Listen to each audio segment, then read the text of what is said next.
வணக்கம். ஸ்ரீ ராமஜெயம். இன்று வேதாந்தத்தை பற்றியும் சித்தாந்தத்தை பற்றியும் பார்க்க இருக்கிறோம். இன்றைய வரைக்கும் வேதாந்தமும் சித்தாந்தமும் வேறு என்ற கோட்பாடு உள்ளது.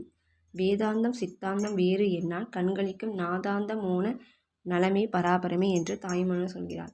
வேதாந்தம் என்பது வேதங்களின் அடிப்படையாக கொண்டது, அதோட சார அம்சத்தை கொண்டது. அதாவது 4 வேதங்களான ரிக், யஜு, சாம, அதர்வன போன்ற வேதங்களை கொண்டது தான் பிரம்மம், ஜீவன் பற்றிய கருத்துக்களை கொண்டது வேதாந்தம். வேதாந்தத்தில் பகவத்கீதை உபநிதங்களை கொண்டது, பிரம்மசூத்திரத்தை கொண்டது வேதாந்தங்கிறாங்க. ஆனால் சித்தாந்தம் என்பது ஒரு குறிப்பிட்ட மதத்தில் உள்ள கருத்துக்களை, கோட்பாடுகளை கொண்டது. அதாவது நிரூபிக்கப்பட்ட உண்மை, கண்டறியப்பட்ட உண்மை என்று சொல்கிறார். இதில் கடவுள், ஆன்மா உருப்பொருளாக இருக்கிறது.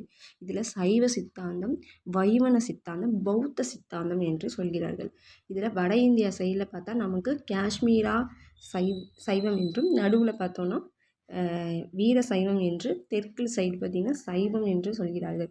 இதில் மெய்கண்டார் அருளிய சிவஞான பேதம், தொல்காப்பியம், திருக்குறள் இது போன்ற நூல்கள் எல்லாமே சித்தாந்தத்தை சேர்ந்தது என்றுங்கிறாங்க.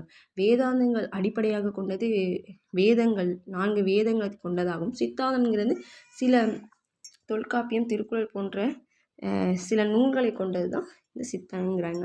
இன்றைய வரைக்கும் வேதாந்தத்திற்கும் சித்தாந்தத்திற்கும் வேறுபாடு, சமரசம் பேசிக்கொண்டு தான் இருக்கிறாங்க. ஆனால் இதோடைய வேறுபாடு வேறு என்று தான் சொல்கிறார்கள். நன்றி.